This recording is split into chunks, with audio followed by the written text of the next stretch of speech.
Hello, team, and welcome to another ATP Geopolitics video with myself, Jonathan M.S. Pierce, and I'm super excited to be joined by two guests who are essentially Ukrainian, and that's great because quite often you just get to hear. In fact, I was just listening to Mark talk about, like, yeah, I decided to listen to some random Brit talk about this. It's like, what am I doing talking about all these things going on in Ukraine? Let's get some people who have got genuine connections. And actually, the interesting situation is these guys live in Canada, and we can talk about how Canada is connected to Ukraine, because I think there's maybe an interesting like diaspora community out there. But anyway, before we get into all that, who am I talking to? Right, Mark and Olena here are joining us, and Mark and Olena are people who watch my channel, watch with you guys on a daily basis, my output, and support this channel superbly, and I massively appreciate them for that. I can't tell you how much. And it just seemed a really sensible thing to have a chat together, because I'm sure they've got a lot of interesting angles to give on the war in Ukraine. So that's enough of me giving the preamble. Mark and Olena, first of all, thank you very much for all your support. Thank you for joining. And do you want to introduce yourselves and your background and how you are connected to the war in Ukraine in kind of pretty obvious ways, and your sort of history, how you're in Canada, all that kind of stuff? Just go for it. Okay, but first, if you don't mind, we just want to tell the audience and yourself that we are not public speakers. We don't do this at all, and I want everyone to please forgive us if we stop and stutter, and we will try to do our best to communicate what we need to communicate. But we're way out of our comfort zone. But this is so important to us that we talked about it and said, let's do it. And we trust Jonathan completely to be there for us and help us along the way. But we'd appreciate it if everybody just was patient with us as we stumble along here.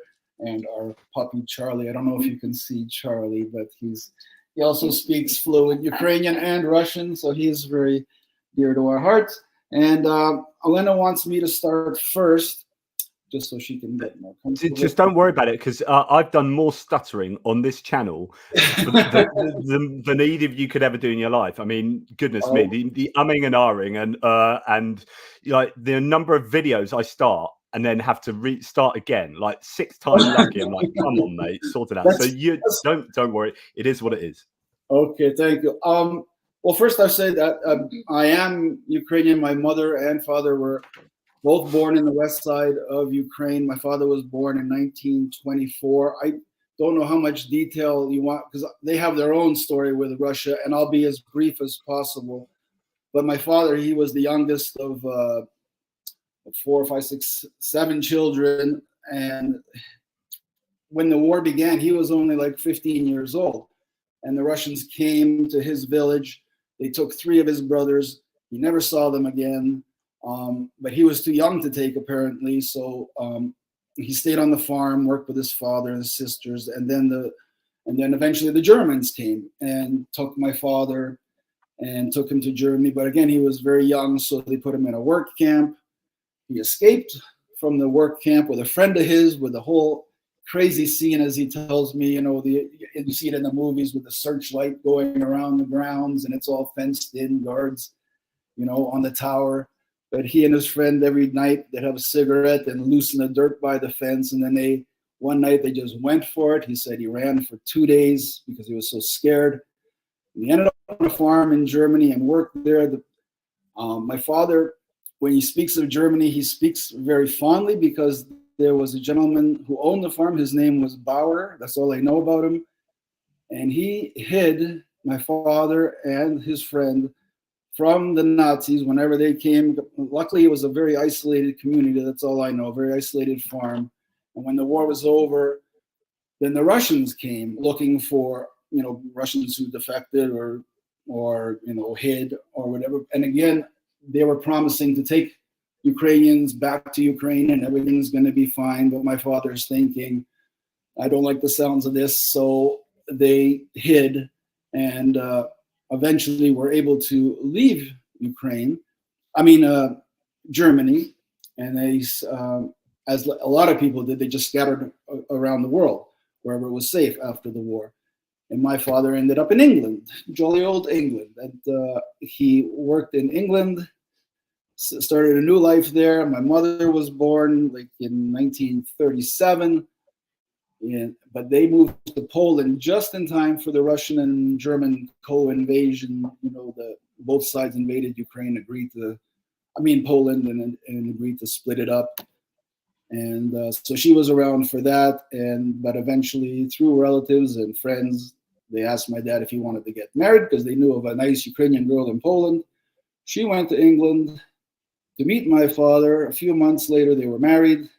My sister was born there. I was born there in a town called Gloucester. I'm sure you've heard of Gloucester in England. Yeah, nice sort of West Country out in the countryside. Yeah, that's where I was born. Never you mind what year that was, but I won't tell anybody. But it was a while. I still wear my British flag. I saw that on your arm earlier. I was like, that's interesting. I wonder what that's about. But yeah. And drinking my Yorkshire tea, I should mention that too. So we have some kind of kinship here. I can't tell you how big that kinship now is. But yeah, anyway, carry on. Am I going into too much detail? Is everything okay? No. It's interesting. It's good to get that kind of historical background. Okay, and then we moved to Canada before I was 10 years old, and just for work. And my parents told me that I had terrible asthma in England, so we had to move. The doctor suggested Canada, so we went to Winnipeg. My father couldn't find work there, so we ended up near Toronto area, where my dad got work through another Ukrainian friend at the Ford assembly plant, which was a big deal. If you had work at the Ford assembly plant building cars, you had a good future ahead of you. So, but my father was very strict. Why? Sorry to interrupt, but why Canada? Why is there this big diaspora community of Ukrainians in Canada, or is there? I mean, I assume there is because. There it is. I'd be led to believe there is. Yeah, it's for some reason it's like automatic for Ukrainians. If you need to go somewhere out of town, where to go? Canada, and it's like it's the second biggest Ukrainian population outside of Ukraine is Canada. Wow! And we have a lot of Ukrainians here, and it's just a natural thing. And then a lot of his people that he knew in Ukraine went to Canada. So when he found out they were going there, he was still in England, and they were writing him, telling him, no, things are good here. We can get you work here. You'll have a better life here. And so my father, and plus, I was sick all the time as a kid. So he said, okay, let's take the family there. And he started all over again at age, 42. He had to begin his whole life again. But like I was saying, he was very strict about Ukrainian language in the house. We always had to speak Ukrainian in the house, and then getting involved in the Ukrainian community, because it was even in just outside the town is called Hamilton, Ontario, just outside of Toronto, and there was obviously a huge Ukrainian community there. So I went to a school that was attached to a church. It was a Ukrainian church, a Ukrainian school. The teachers were almost all Ukrainian. The students were almost all Ukrainian. They taught English. They had to follow the curriculum of Ontario at the time, obviously. But at the same time, they taught Ukrainian history and geography every half hour every day. And then on Monday evenings, I went to Ukrainian school at a different location from 6 till 9. On Wednesdays, I went Ukrainian dancing, like the cultural dancing from 6 till 9. On Saturdays, we went to a SUM. I'm sure some people who are Ukrainian know what that means. It's like the Ukrainian Youth Organization. And that was from 9 o'clock in the morning to 3 o'clock in the afternoon. Again, lots of history studied, geography studied, study Russia and our relationship with Russia and everything. And then, of course, Sundays, we went to church every Sunday. And then after church, the relatives would come over and friends would come over. And then all of a sudden they're talking politics. You can hear them upstairs always talking politics. They got the drinks flowing and the cigarette butts and the mashed potatoes. And they're just going off and all complaining about the Russians and then, complaining about the Ukrainians who are running. It's just So my whole life. Here's a question: like, have Ukrainians and diaspora Ukrainians, I guess in this case, so your family and friends, when you were younger, has there long been a resentment of the Russians, or Yeah. or has there ever been a period where Ukrainians have genuinely felt like kinship with Russia? Has it always been a relationship that has been strained? Yes, and I have to thank. Well, I can't now, but back then I had amazing teachers who filled us with details. It's almost like they were aware how bad propaganda can be if you feed children lies and nonsense, because they could have easily told us, Ukrainians are the greatest people in the world and all that stuff, and we've never done any wrong. But they were so careful to teach us, like in World War II, there were like sections of the community who were like presented with, by the Germans, here, come fight for us, and you can fight against the Russians. And for Ukrainians to hear that, it's like, yeah, damn right, I want to fight against the Russians, because there was always this hostility against Russians. We always believed that they were going to get us. Like, it's funny, but even as a child, I remember in the Ukrainian schools and everywhere I went, it was almost inevitable that they were going to attack.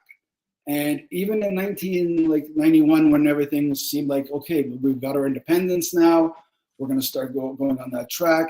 And I would tell like my relatives and stuff, everything looks, like, why are you angry and everything? It looks, we've got our independence. But I was, a young kid then at that time. So let's just, and they would look at me like, look, idiot, you don't know what the hell you're talking about. They're going to attack us. They're never going to surrender Ukraine to us. They're never going to let us have that. There's going to be a time when they're coming. And it's just weird to, like, when the war happened, it's almost like the Ukrainians were already anticipating, like prepared. Okay, here we go. And they just clicked into that gear. Okay, now we fight. You know what I mean? It's almost like we knew it was coming. It wasn't a surprise. We knew they hate us. Even with the Russian people that I knew, there was always this tension.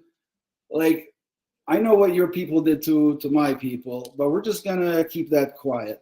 And we're not going to talk about that. We're just going to get along here in Canada and all that. But there's always that simmering tension that I know you you don't like Ukrainians. You think that they're beneath you and all that. But we're just going to get along for the sake of just getting along right now. But after the war, I'd say that if I did know any Russian people, and I didn't know many, but I will not talk to them anymore. And they just, I don't know, that there's this tension that I just don't want to go there. But to answer your question, yes, there's always been this hostility between, well, it's a quiet hostility that we feel towards Russia because we know that they want to take Ukraine, and of course, eventually they did attack. So yeah, so I get, well, okay, so so at the moment you just do your regular job and exist in Canada as a regular diaspora community Ukrainian guy doing work, and I believe Olena as well has. So is she involved in translation and whatnot at the moment? Is that right? Yeah, можешь сказать, Yes. I'm Ukrainian. I was born in Ukraine. I have been in Canada 6.5 years, and now I'm working as an Ukrainian and Russian interpreter, and I help Ukrainian newcomers. She speaks Russian and Ukrainian fluently. And yeah. That's why they needed her desperately here. Yeah. Sorry. And Are you from the west of Ukraine as well, originally? No. East of Ukraine. I was born in a little town. It's Snegurivka. It's between Mykolaiv and Kherson. And Snegurivka was occupied last year, I think, on March. And unfortunately, my parents moved from Snegurivka, and they lived around 10 months near Odessa, because in my town we have a lot of Russian soldiers. It was not safety. They didn't have internet, water, food. And finally, my parents now in They went to like near Odessa just to escape, and it was fortunate because at the time the Russians, for some reason, allowed people to leave, like almost like, yeah, you want to leave, and we'll take your town this way. And so they managed to get out because the Ukrainian soldiers were maybe a couple of kilometers away, right? Yeah. And so they drove out and they met the Ukrainian soldiers there. And Olena says her father was almost in tears. Well, he was in tears when he saw them. Like, thank God we're here. And then they just went to Odessa. And we were like in touch with them the whole way to make sure they were safe and had a place to live. And they were like, Odessa still got bombed, but they were far enough away from Odessa. They lived in relative safety. But then when, there was that mass exodus of the Russians from the Kherson region. Yes. So funny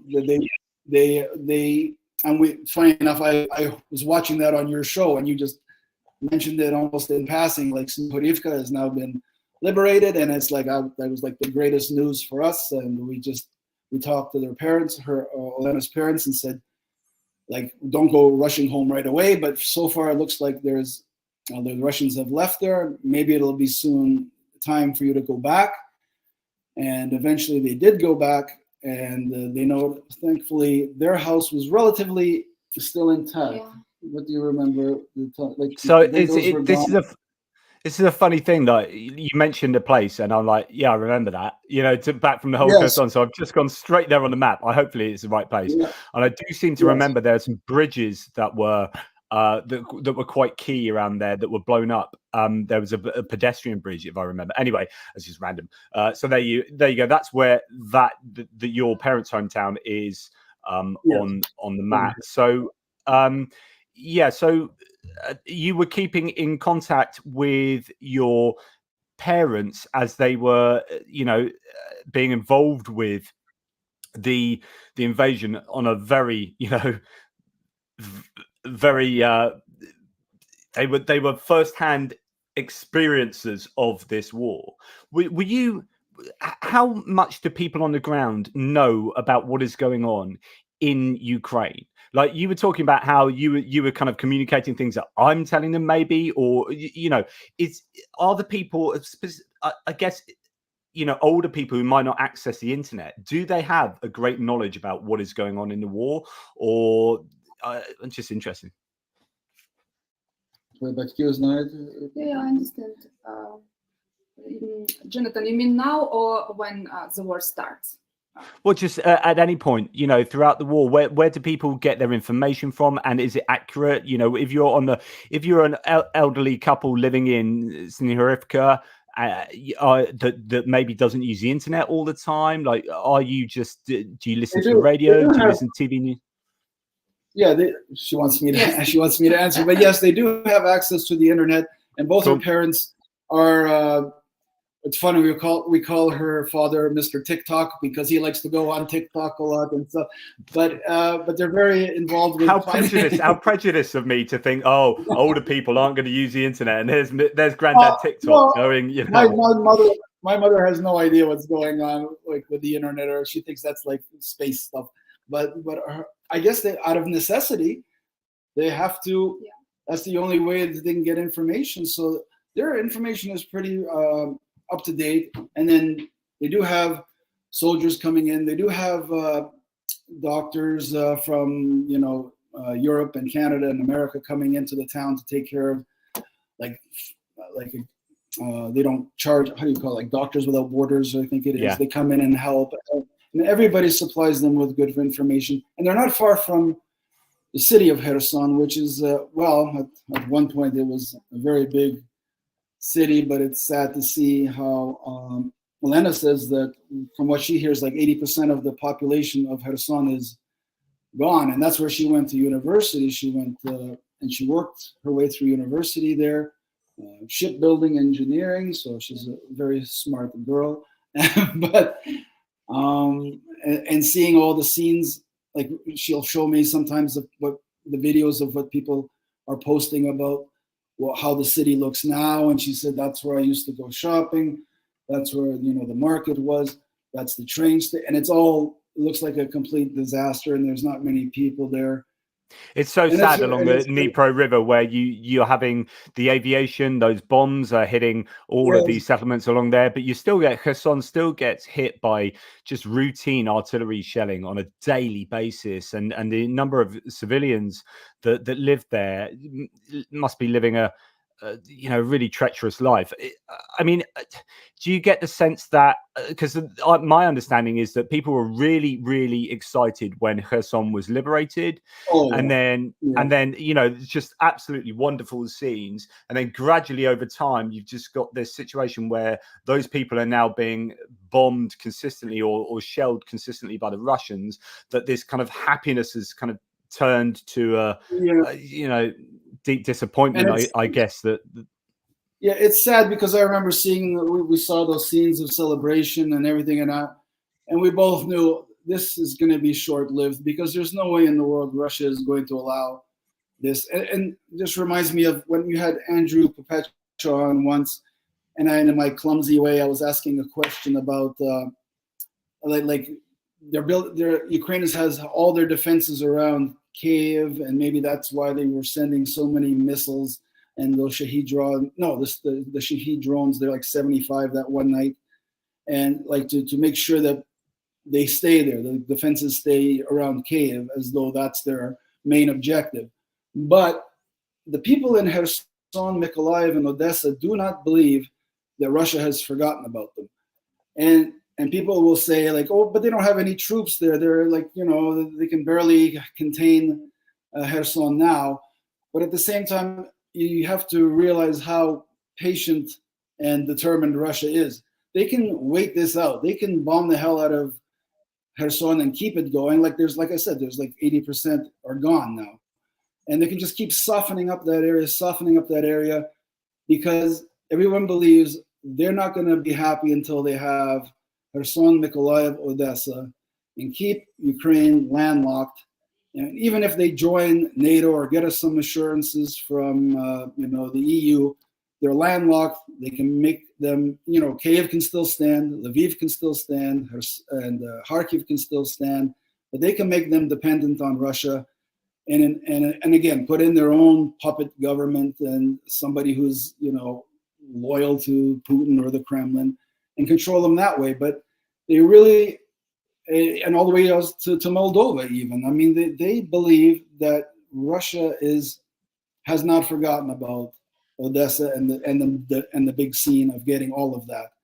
But they're just extremely patient, and if they stop, this is one of the things that concern me. If Russia stops fighting now, then that will allow time for the West to intervene, give some assurances, build up Ukraine's military, and that will take away any future chance of them getting, Kherson, Mykolaiv, and Odessa.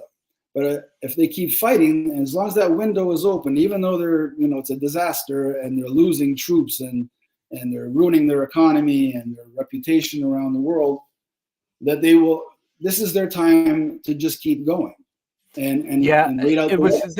Yeah, there were some Russian sources the other day, fighters on the ground, one of those translated Telegram posts or whatever, saying that, what's the point in doing this unless we're going to get this corridor to Transnistria? So there are still, there are Russians who genuinely have, it's not even a maximalist understanding of this war. It's not like Putin and potentially the idea that the whole of Ukraine is going to be taken over by the Russians. It's this idea that, that land corridor across here is kind of the minimum expectations, and that gives them access to Crimea, access to the Black Sea, destroys Ukraine's ability to generate income through grain exports, so on and so forth. Exactly. And that to me, like if I was Russian, that would, knowing that you can't take the whole of Ukraine, that would be my kind of biggest goal, is maintain what they have and then take that area. So you're saying that that's what the people in the area genuinely believe then? Yeah, obviously I can't speak for everybody in that area, but the things we are hearing and think, nobody feels absolutely 100% comfortable and confident that their area is safe. It's like they haven't forgotten about us. They're eventually going to come back. And we're worried about Olena's parents in Snihurivka now, because there was a long, quiet time there, even though the city of her son was being bombed quite regularly. Snihurivka was relatively quiet, but now Olena was telling me that the bombings there have picked up, and her sister works at the hospital there, and they tell her sister, they announce like they're starting to bomb again, everybody downstairs.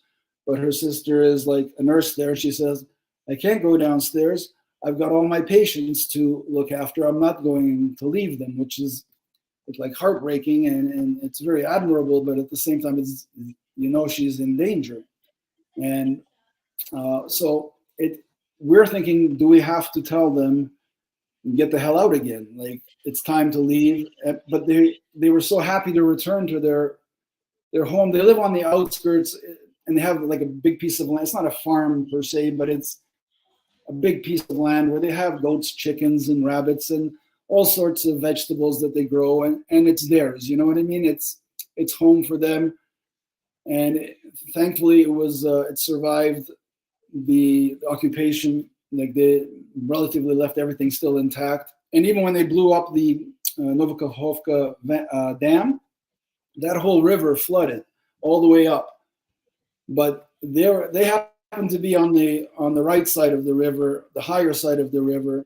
So their part of town was left relatively the same. But they said across the river they could see houses that were completely underwater, right?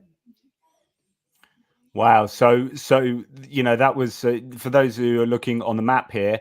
We've got the Dnipro River. You got the Novokakhovka Dam that was blown up, and then there was a surge of water. But the water obviously also surged up the tributary, this river here, where Snihurivka is at the top or further north there, and affected all the way back there.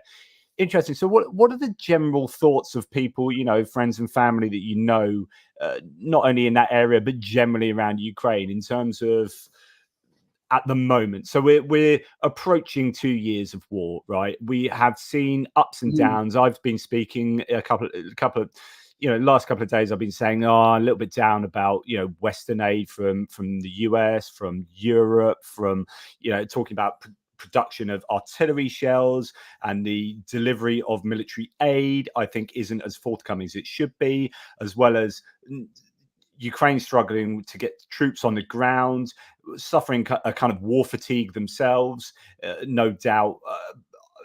Putting all these things together and saying, I'm feeling it a bit at the moment, but I want to be really positive because I think we need to be. How do you feel Ukrainians are feeling at the moment? That at least with the caveat that this is a little bit of an anecdote, so it might be difficult to extrapolate this across the whole of Ukraine. But certainly, what's your feeling?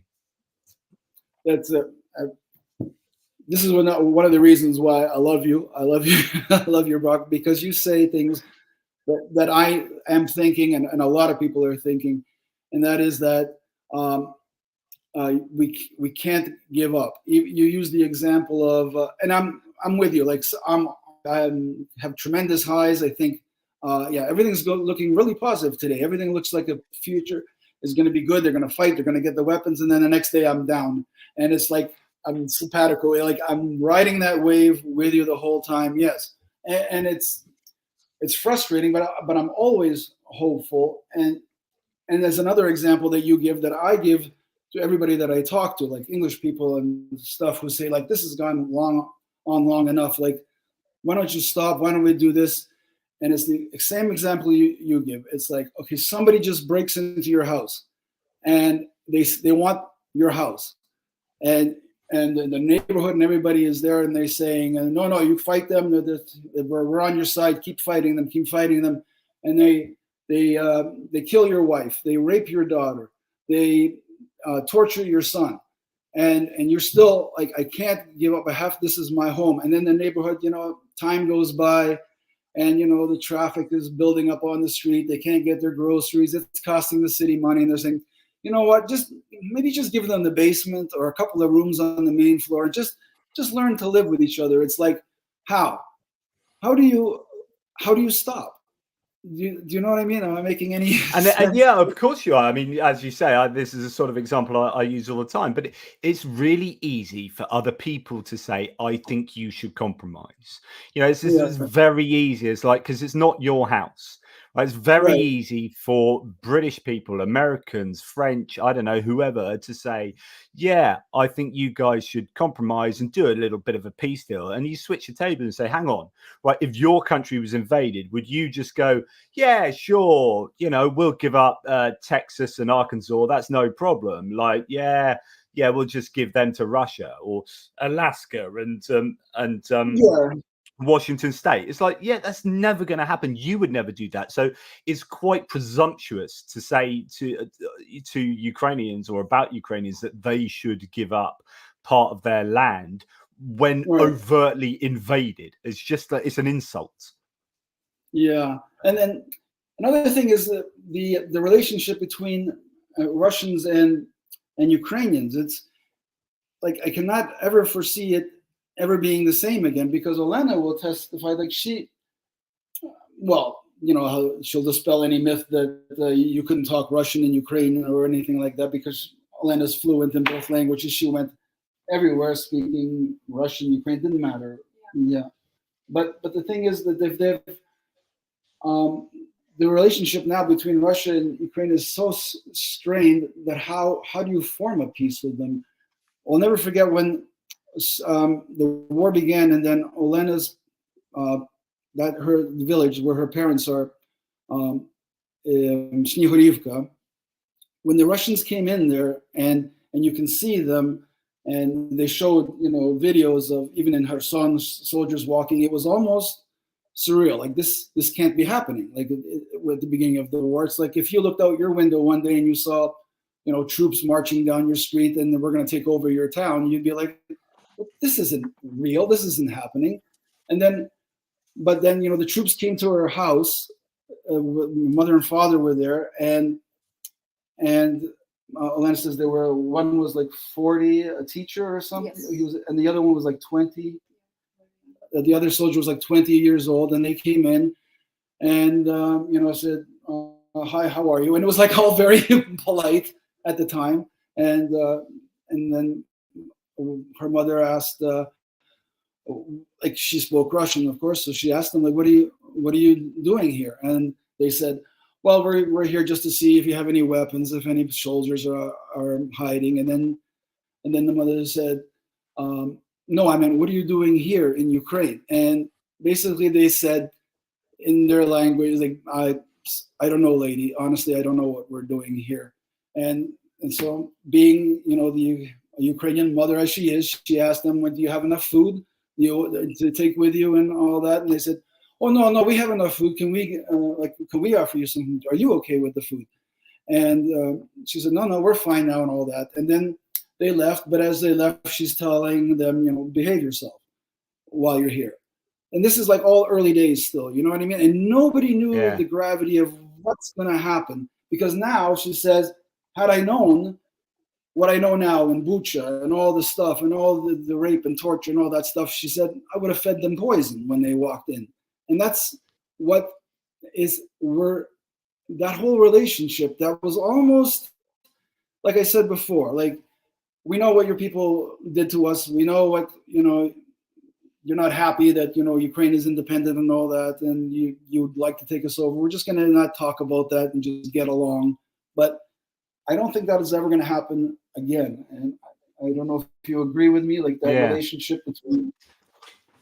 So I have relatives in Russia. My grandmother was born in Russia, and we have a lot of Russian relatives. And we didn't speak a lot, but they don't believe we have the war in Ukraine, and they said, "Oh, you bombed by yourself, Ukraine. It's not us." Yeah, you know? They just can't accept the fact. I know. Yeah, I know that happened a lot at the beginning. Do you still speak to any Russian relatives or anything, like now, a year and a half on? It's the same, is it? I think it's the same. My mom, she's talking, but not very often. And I think the same situation, they didn't believe. So, going back to that question, what are your thoughts on what people in Ukraine generally now think? Because I know, as I said, 2 years on almost, things are looking a bit dicey from an international aid point of view, at least right at the moment. It could all change and go back to how it was, but even how it was, we can argue it wasn't enough quickly enough. How do people feel on the ground at the moment? Are they hopeful? Are they afraid? Are they fatigued? Are they all of the above? What do they genuinely think, as far as you can work out? I think people still afraid, yes, but they believe in we will win because we can't lose. Yeah. If we lose and stop fighting, then, like I said, there's no the way they will treat Ukrainians after. I think somebody on your show actually said it was like, there's war is awful. It's ghastly. It's horrible. It's costly. It's the ugliest thing on earth. War is terrible, but the alternative for Ukrainians is worse.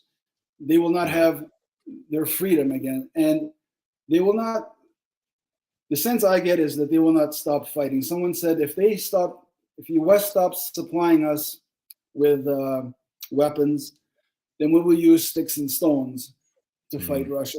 They just cannot stop, and it's worrying because, like I think you mentioned it yourself, the area of Donetsk and Luhansk, that's going to be so hard to take back because the resources are so.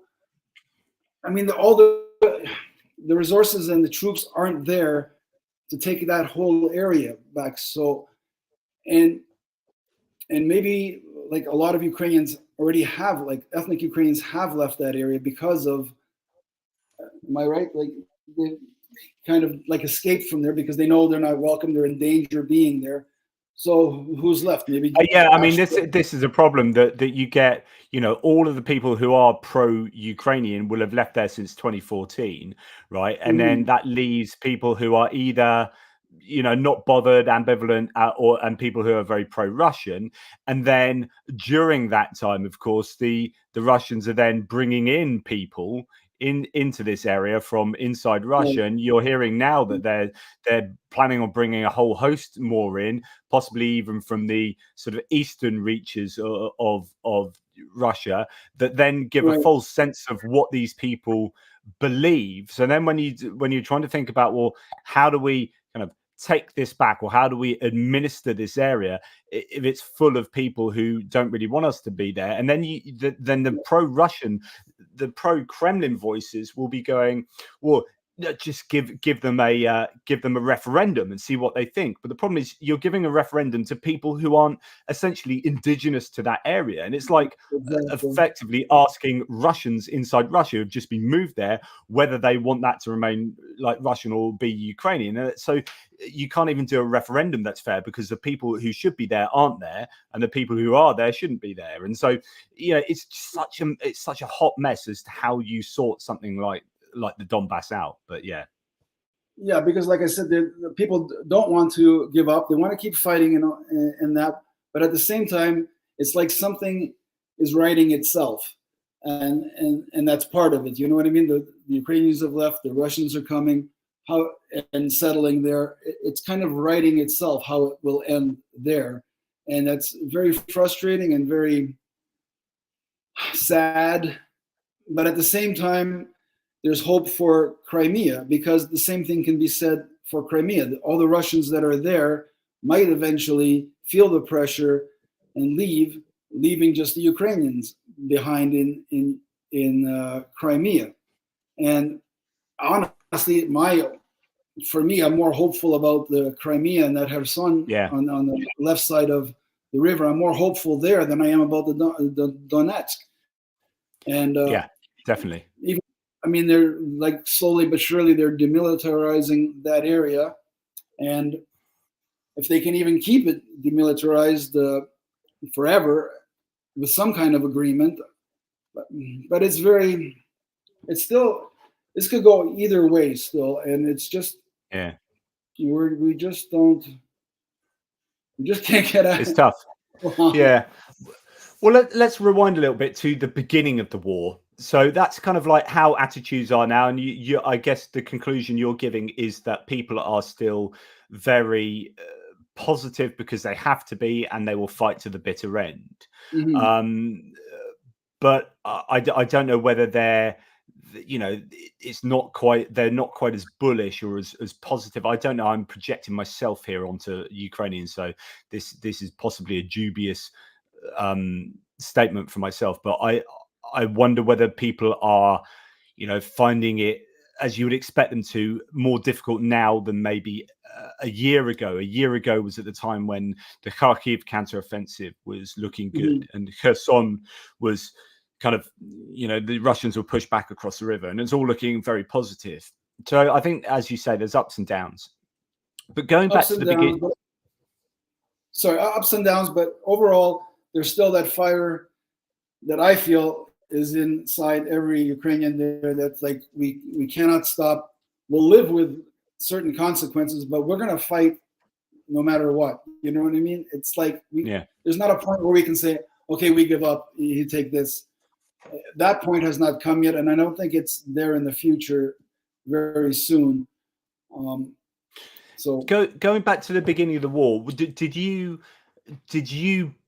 believe maybe the US and UK intelligence, or did you believe, as Zelensky and the Ukrainians generally did in Ukraine, that and what did your parents and friends think in terms of, is there going to be a war? So you're talking February the 20th last mm-hmm. year.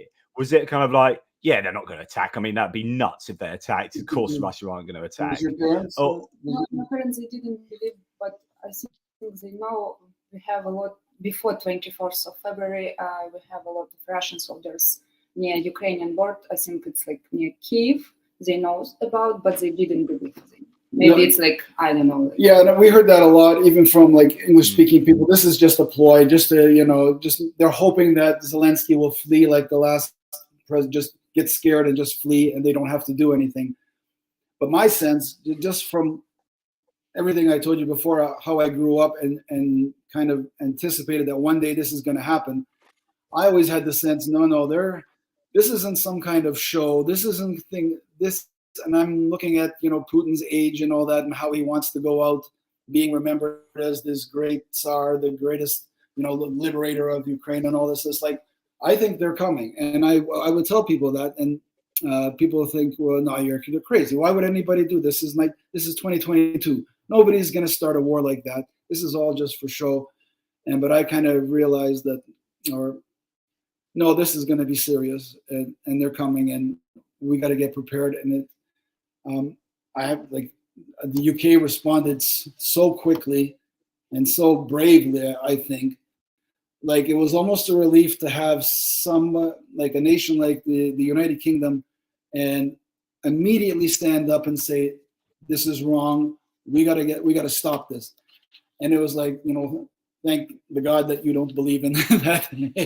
It's going to have to, like, we have some help from nations. And because I can imagine it would be really, like, you could easily feel very isolated in the world against Russia, mm-hmm. One of these big superpowers, or at least traditionally understood as this big superpower, thinking, well, right. We've got no chance of doing this on our own. And so when nations like, say, the UK and other nations very quickly stood up with you, I can imagine that would be a really big relief. Going back to that time then, what were your initial feelings on, say, February the 22nd, 23rd, 24th? What were you thinking? How did you react? Were you like phoning relatives and friends in Ukraine all the time? How did people that you know in Ukraine react? What was? Give me a sense of what was going on. I don't have anybody like from my family that's still in Ukraine that I even know of. But Olena asked if answer how. Yes, how your parents my reacted. Parents was very positive, even they didn't have already electricity, water, and my mom says everything will be okay. We will stay in Snegurivka. It was Russian soldiers occupied Snegurivka 19th of March 2022, and 1st of April my mom moved with my father and my sisters in Grivka because they didn't have food.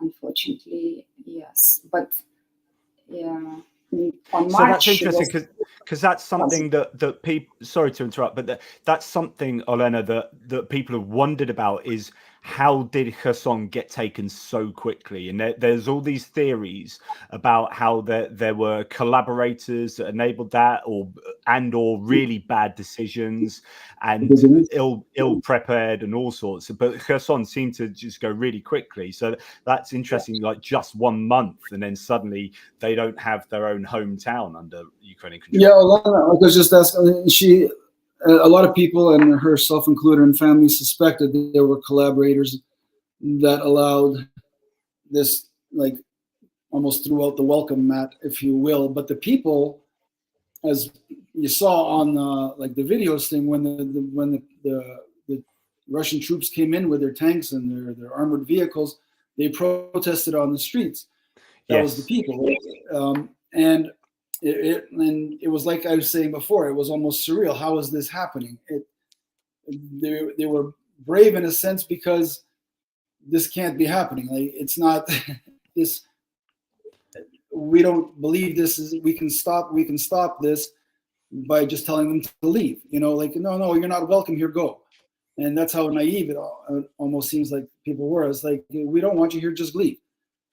But they didn't grasp, I guess, that, you know, the true intentions of Russia was never to leave and just to keep going.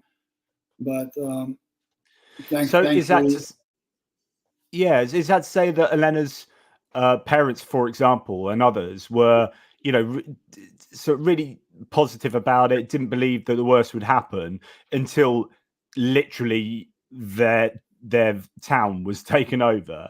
And then I presume, I mean, how did they feel that? Oh, well, they obviously moved because they didn't have food. So was there just a big reality, like, as you said, the way that your parents were offering them food and saying, don't do anything horrible, and then later on it's like, oh my goodness, they have done horrible things, and there's that kind of realization of what's happened. So I guess that was the experience near Kherson. Do you know of how people felt? Do you know anyone near Kyiv, for example, or north of Kyiv, Kharkiv, Sumy? Well, do you want me to? Yeah. Oh, sorry. Olena had a friend a long time. They went to university together and the law school as well. Yeah. Her name is Natasha, and she lived in Kyiv. And they spent a lot of time together when they were there. When Olena lived there, and she, you know, as the bombs and the air raids were going on, she would go downstairs to her the basement of the building and hide there with everybody almost daily, nightly. They would go through this routine, but it looked like Natasha was like starting to get more and more worried, like these troops are coming. So she hopped on a bus with a whole bunch of people and took the long ride to Romania, and then Czech. Romania, Czech Republic, Hungary, Estonia. She ended up in Estonia. Right? Yes, she lived in Estonia around 1 month. And then she went and got. We told her, like, come here, like, just come here, spend some time with us. We'll take care of you. We've got a room that you can have. Everything you'll be comfortable. And finally, she went through the process, got the visa to come to Canada. It's not a visa. Was it a visa? Yes, it's a special visa for Ukrainians. Yes. Okay. And so she came and she stayed with us for 4 months. Yeah. Yes, she stayed with us for 4 months until things seemed like they were quieting down in Kyiv, because, you know, they brought in the air defenses and made it more secure for her to come back home. And she really wanted to go back home. Her parents are still in Ukraine, so she was frightened for them. She wanted to be close to them, so she eventually made her way back when she thought it was safe.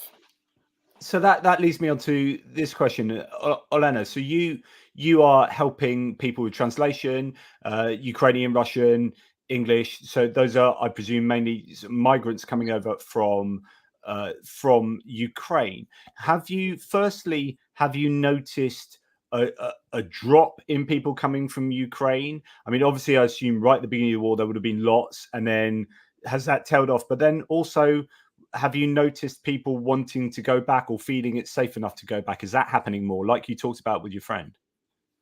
Yes, I think last year more Ukrainians came to Canada than this year. And I heard a lot of story. People come back in Ukraine or maybe in Europe because unfortunately most of them, they don't know English, and it's very hard to find a job in Canada.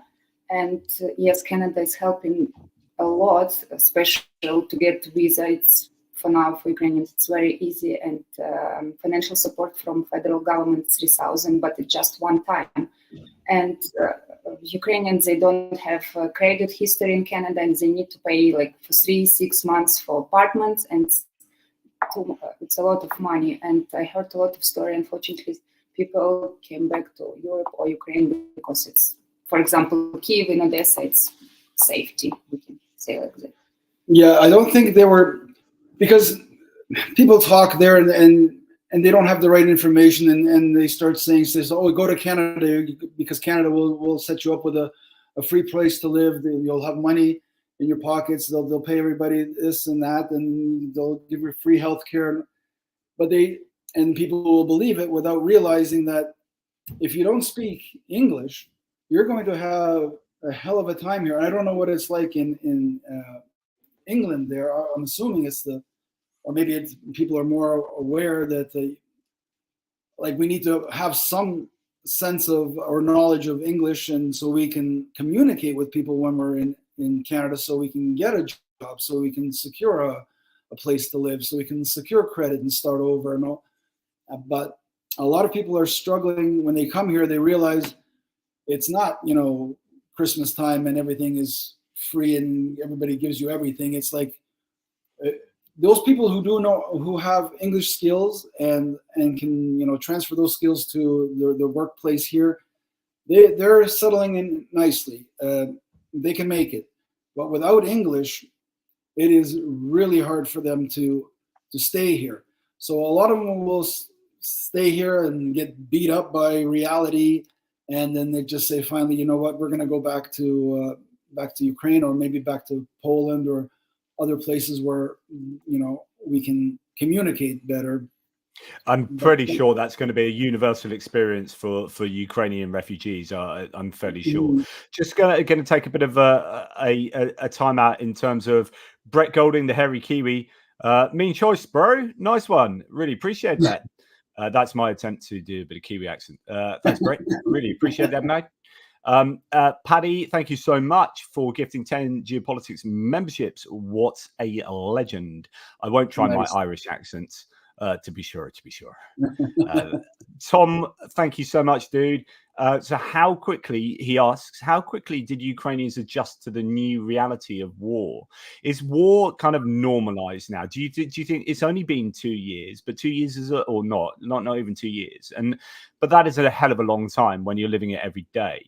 And so I guess you just get used to living in war. That said, people's experiences in Lviv are going to be incredibly different to people's experiences in Kyiv and people's experience much closer to the front line, like Zaporizhia, Mykolaiv, Odessa at the moment, Kherson particularly, and anywhere near the Donbass front line or the eastern front line. The experiences are going to be vastly different. What's your sense of getting used to the reality of war, and what might that look like for people?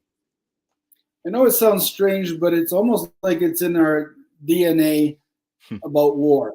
It's like when it's not happening, we know it might be happening. And then as soon as it happens, it's almost like you flip a switch and, okay, now we're in that mode. So the people who may be, safe in Lviv and Kyiv right now, they're, feeling one way. But if ever the war came to them, it would be almost automatic the same thing, I believe. It's just like a switch goes off and you go, okay, now I'm in war mode. And I have to change my thinking this way. I have to react this way. And like I said, I don't know if it's in our DNA that we just know that war is inevitable with Russia, and that we've always seen, like I said, even as a kid, I've always seen this thing happening.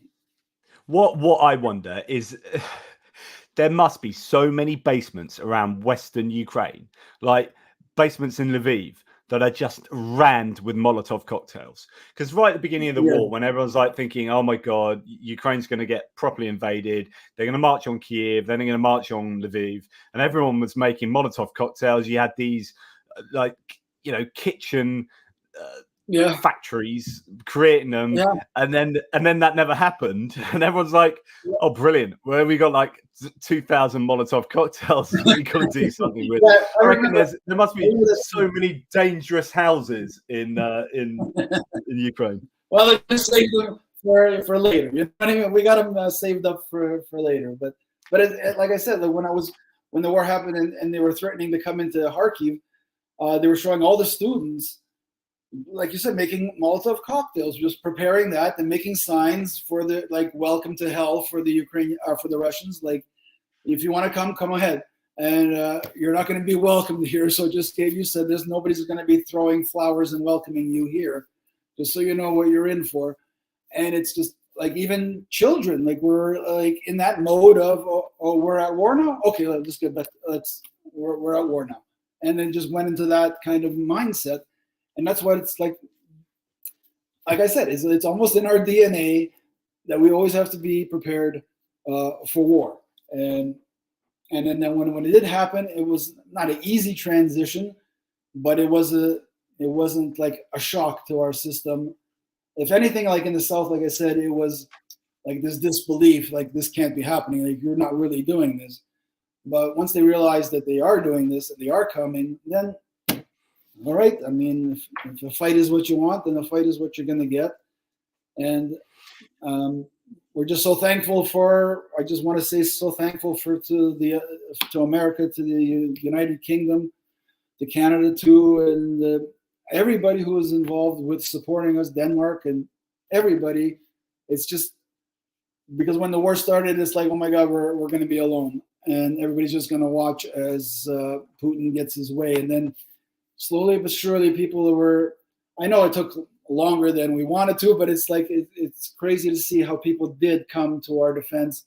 And slowly in Germany, oh my God, like you even said yourself, first they offered helmets, and Ukraine was like, oh, maybe you can give us some pillows too while you're at it. You know what I mean? Yeah, there's been a lot of talk. Some people have said the reason why Germany have operated like they do is just because they take a long time to make decisions.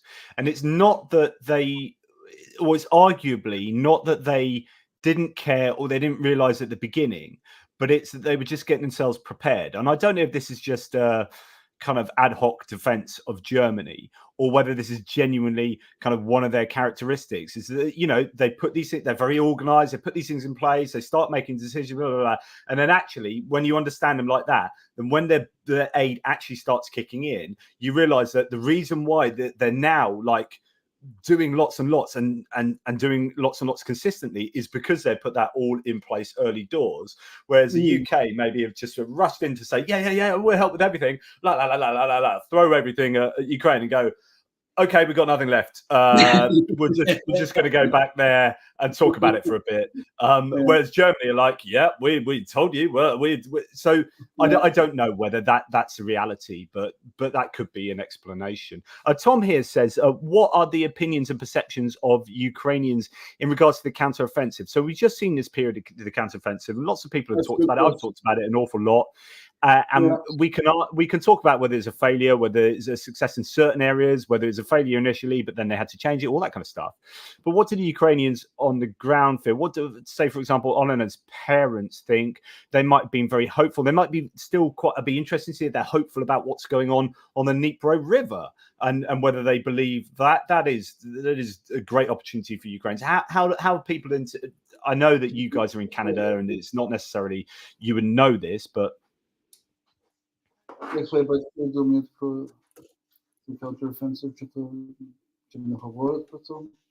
I don't think they really speak to Olena about the counteroffensive per se, because they're so involved with just maintaining the life that they have the way it is. They just wanted everything to go back to normal. And then as far as their community, everything was safe for a long time. Only recently, like I said, the bombs are starting to fall again, and then now they have to think a different way.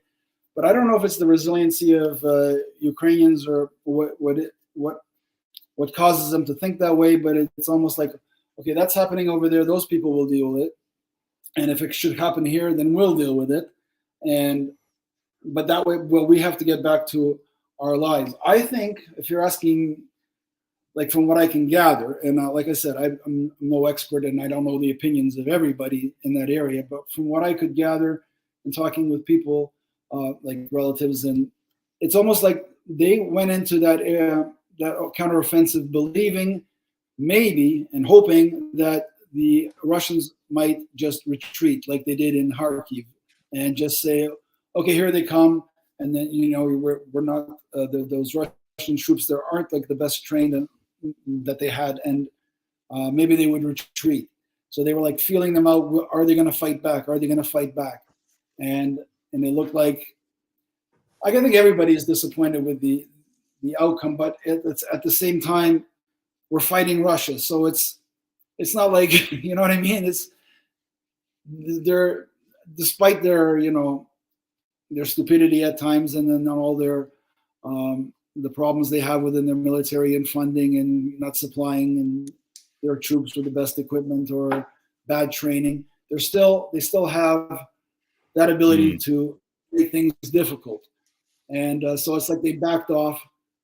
But I don't know. I always thought that was a bad idea. But who am I? I'm no military general or whatever. I'm just one guy here. But I just thought that's not a good way to go. I always thought, as bad as the Kherson direction across the Dnipro looked, it looked better than going through all those minefields and going through those trenches that Russia had set up. So, but like I said, I'm no military expert, but the counteroffensive, it doesn't really, the fact that it stalled and it didn't work out the way everybody, that really doesn't change the resolve of the people, because it's like like I said before, you cannot stop. Stopping is not an option, because stopping means they're going to, well, I keep thinking of that idiot, Vivek Ramaswamy, yeah. Oh my God, like that guy shouldn't be allowed to speak even. He's so, like, this information that he just offers, it should be like criminal, because like people are making their opinions based on stuff that he says. The national policies get made, international policies get made on stupidity like that. And he says, well, he would freeze the lines where they are. But does he have any idea what's going on behind those lines the way they are? Like, people are being tortured, and we hear stories, like horrible stories. Like, there was a young couple on the left side of Dnipro, and then the Russians are telling them, here, take this passport. You're a Russian now, and these are your new identities. And they have a baby with them. And they said, no, we're not taking Russian passports. We're Ukrainian. And so they shot the wife dead, they shot the husband dead, and then they took away the baby. So this is the stuff that's happening behind those lines that he wants to freeze. Like, I don't know what he thinks. Like, the lines are frozen, the war is over, and Ukrainians and Russians are just going to join hands. It just goes back. It goes back to this idea that it's easy to give away someone else's country. It's easy to go in and say, I am going to do a deal. The one intention is to, I don't know, create peace. Yeah, but if your creation of peace is to give away someone else's country to an invading army, then you're an absolute muppet. I don't have any time for that. I mean, that kind of brings me on to this question, which is, and I guess I know the answer to this, but are there people, realists in Ukraine that accept that compromise will have to happen? So my question is, what is the Ukrainians' appetite? What's your experience of the Ukrainians' appetite for compromise? Do you think anyone in Ukraine will say, yeah, okay, we are okay with you guys keeping the Donbass, if or something like that? No, I mean, Olena and I we've talked about it, but she doesn't believe it either. Like, not at this point. It's almost like, not yet. We're like, it's the stubbornness, basically. It's like, no, we're not done yet. Like, we can still fight. Let's just keep going. Let's see how much more we can fight. Like, we just know what the alternative is. So it's like you have to keep fighting. And I don't think anybody really that you talk to, that I talk to, is like, nobody is at that point where they, okay, compromise. I'm sure there are people who do, who are starting. There must be rumbling somewhere, like, okay, this is enough.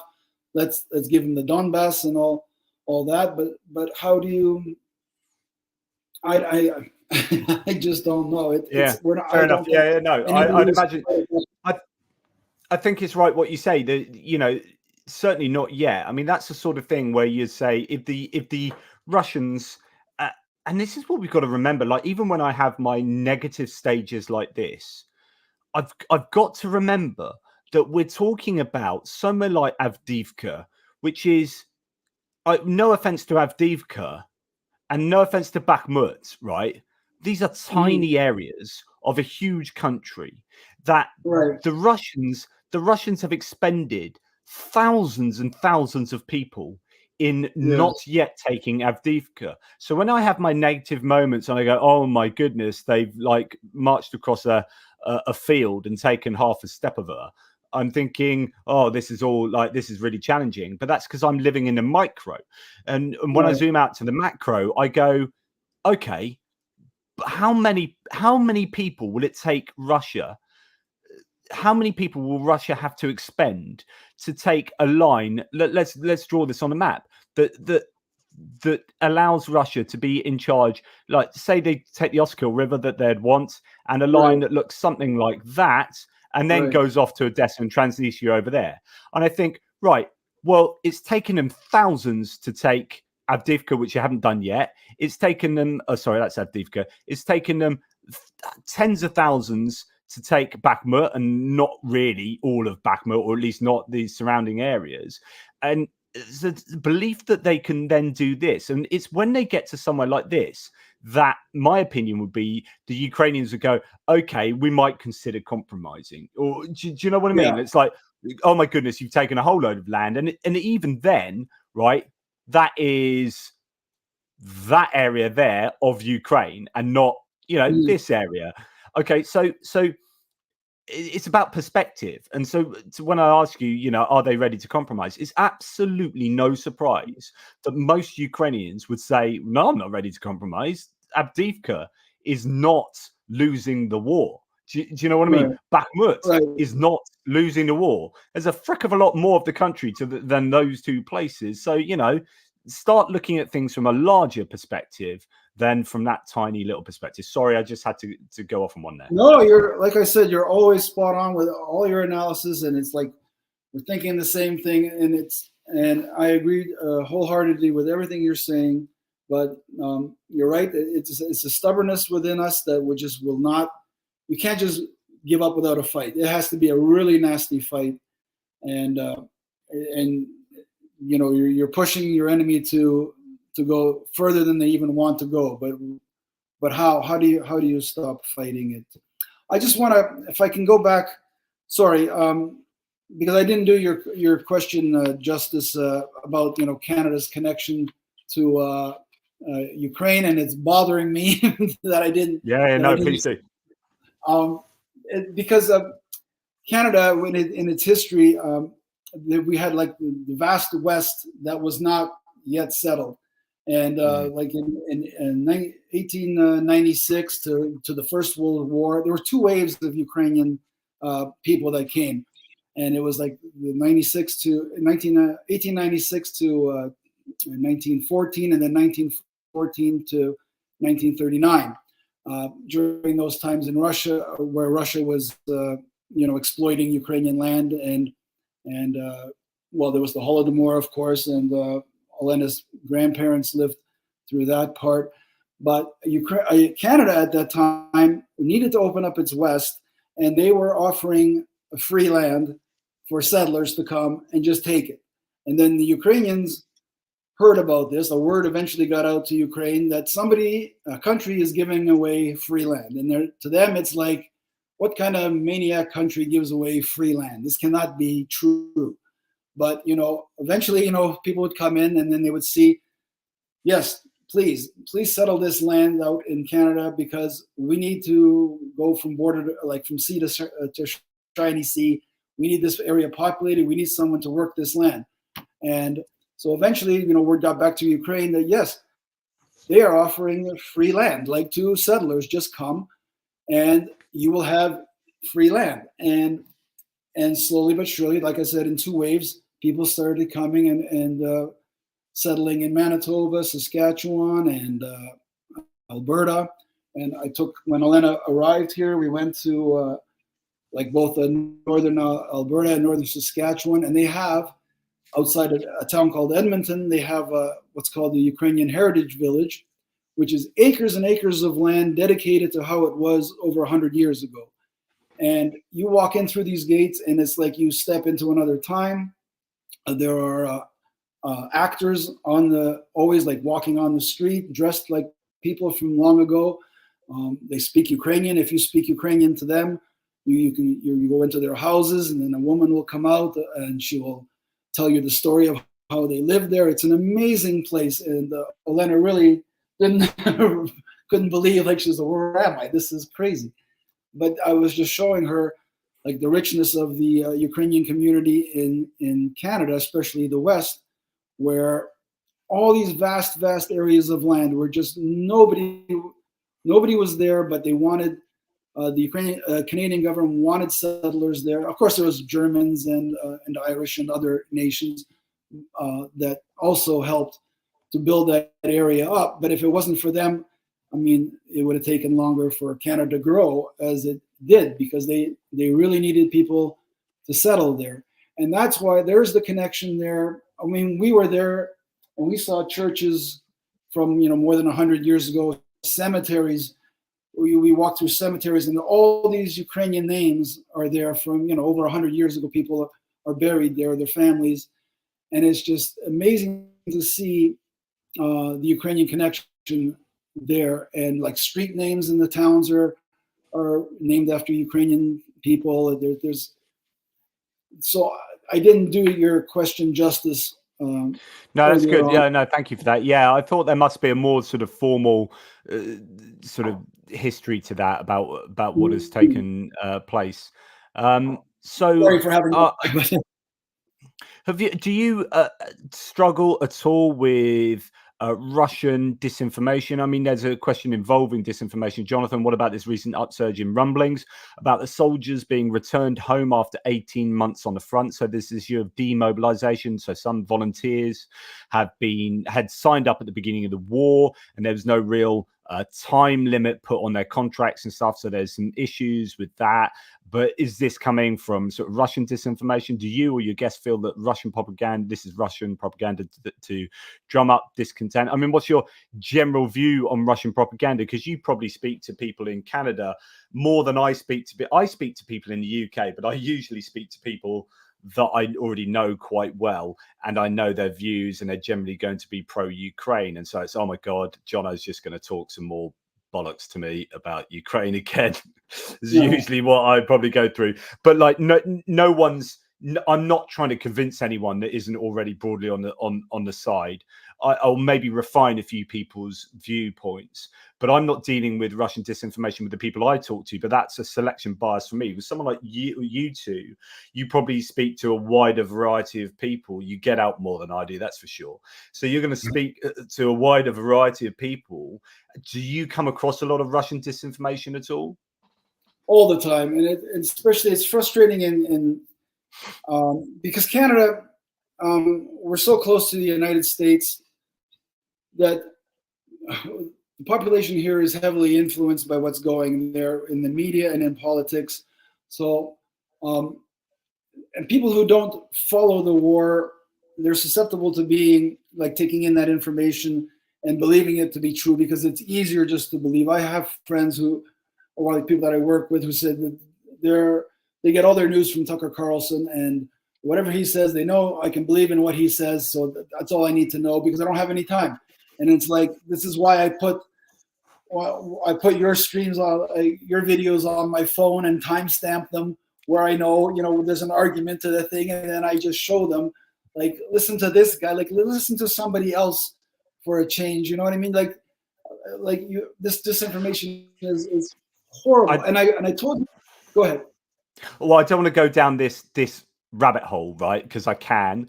I'll just say, when it comes to Tucker Carlson, and I'm not a fan of his, but he has literally been found to have lied by the leaks, his email leaks and text leaks about Fox and about the election, so-called election fraud, and all the things that he claimed was true.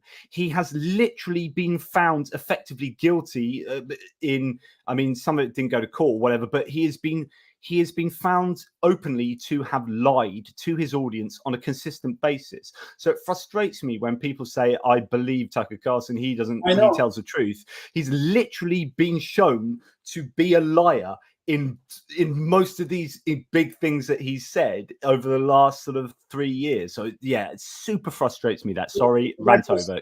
Carry on. No, but that goes back to like what I say when you bring the philosophy and psychology and how people they'll put up a block to that information because it doesn't support their, and they won't believe it. But what I tell people all the time is, like, people like that, like Tucker, he's an entertainer, he's like an actor, like basically just whatever he can get ratings on, whatever he can get money for, to build himself up. I don't even know if he believes half the stuff they're saying, and a lot of people are like, I don't know if they believe it, but they know they can get ratings and they can get money. And then you got honest people, and they're making like millions of dollars a year. But then you have honest people who are just interested in the truth, and that's what I appreciate about you, because lots of times you will even say, I don't know if this is my own personal biases that are affecting my opinion here, but I'm just going to say it. Take it for what you will. Like, can you imagine if everybody who reported the news had that kind of honesty and integrity, just saying, I don't know, this is just me, take it for what you will.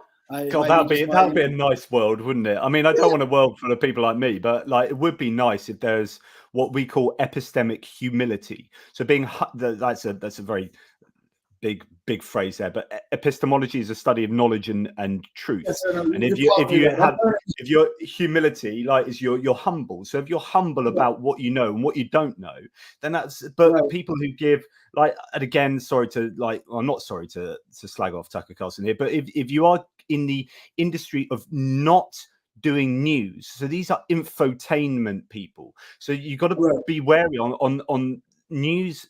And this is important to know, actually. I'm sure you all know this, but like, you have news channels like Fox News, but actually not all the content on Fox News is news. And so they get away, and they've used this in legal cases as well, by saying, well, actually, this is infotainment. This is just, it's on Fox News, but this is opinion, and these are opinion shows.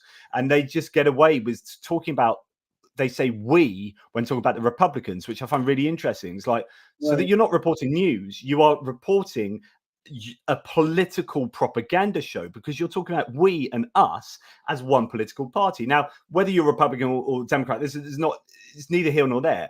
Just be warned, to be wary that when you are taking in news from sources that are overtly acting as a mouthpiece for a certain part of society, you need to be careful. Now, you can argue I'm doing that because I'm a lefty or whatever, and I'm liberal, and I am a mouthpiece for that kind of viewpoint. But I will tell you that, hopefully, and you can understand that you need to take what I say with a pinch of salt, or understand that you all come at things differently to I do, etc., etc., etc. Anyway, sorry, that's another soapbox moment. I'll stand off my soapbox and back to you. Right. I just wanted to add, because there was you had Tim White on your show, and I sent in a message. And I said, thank you for, fighting in the information trenches every day. And I didn't say that lightly or just, metaphorically. I absolutely meant it 100%, because what this war has shown us slowly, gradually, is that there are two battlefields that are going on here. There's like the fighting that's going on with bullets and guns and bombs and all that, but there's also a battlefield of information. And that's, like, you do this all the time. It was like, here's the fighting, and then here's the information importance. But now it's like they're balancing themselves out in equality of being important, because like I said, what we've learned from this war is information is so crucial, and the disinformation can be so damning and damaging to, you know, like public opinion and how policies are made and support is given, and in the end, how many lives that'll affect how many lives were lost. So well, that's really interesting you say that, because if you say look at Ukraine, right, to someone like America, and I use America as an example, I could use any country in the world, right? So I'm just using America because a lot of the viewers are American, whatever.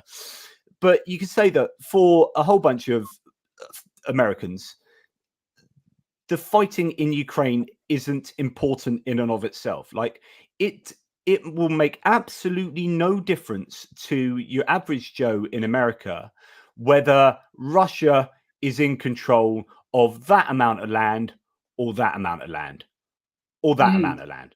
So when you say like the fighting on the battlefield is as equally as important as the fighting in the information space, on the one hand they go, oh no, that's not right. Surely fighting on the battlefield is more important because that's human lives that are being lost. So, but it's about perspective. So actually there's an argument to say that the fighting in the information space is more important to people outside of Ukraine than the fighting on the battlefield. Thank you for saying that. Yeah. Thank you for clearing that up. Yes. But the fighting on the battlefields is the foundation upon which the fighting in the information space can take place. So, you know, if Russia get beaten on the battlefield, they might have a regime change, or they'll be going back to Russia with their tail between their legs, or things will have to change. And that will give the world the momentum to tackle the information space and the information war. I don't think we can't succeed in the information space without Ukraine succeeding on the battlefield. So although to the foreign person, the information war is more important because that's going to affect my elections and that's going to affect the opinions of people in my country, right? Et cetera, et cetera, et cetera. And whether Ukraine control Bakhmut or not is kind of irrelevant to what goes on in my life, in my country. These things are also really connected. So if we want to fight and win the information war, it's absolutely vital that Ukraine fight and win the real tangible, I mean, not real, but the battles on the ground in Ukraine. Sorry. Absolutely. Well said. Sorry, I have a tendency to keep interrupting you, go off on one. So apologies. AJ Simon says, cheers, JP. A big thank you to Olena and Mark too. Yeah, thank you so much for coming on. And thanks, AJ. Thank you. Really kind. So without wanting to get too partisan about like Canadian media versus US media, the way I'd interpret this question is, how is the Canadian media with regard to the war in Ukraine? I haven't heard them. Like it's we barely hear a peep anymore, and that's it's kind of frustrating. Like they'll mention it in passing, but it's not front page news anymore. It's not a lead story anymore. It's just something that's going on. It's the fatigue of, and it's surprising, like especially here in Alberta, where there's a lot of Ukrainian. A big Ukrainian population, you'd think that people would be more interested in like demanding from the newscast to, you know, but there's also a negative reaction that's happening to the war, Ukrainian war here. And it has to do a lot with people just do not like Justin Trudeau here, especially in the West. Like I cannot like stress it enough. It's not even like hate him, they despise him. They just, anything, like I say, he could invent the cure for cancer and patients would not take it because they hate him that much. So anything that he supports, there's almost like a negative reaction to it, like we don't want to support it. If he's supporting it, then we don't want to support it. And it's a very, very frustrating, as like, you know, living in the West to feel that. Like it's difficult for me too. Like it's like I don't like that man at all. But at the same time, I want there to be support for Ukraine. But I also see that there is a lot of waste in the way he supports. And I mean, Olena can attest to that with where the money goes to sometimes to help the refugees. It doesn't always go to the right places. So Yeah, it's interesting. So yeah, so I wonder, and I've talked about this before, I don't know if this is a good map. This is just me just off the cuff talking about this, but I've talked often before about how politics often aligns to rural urban divides.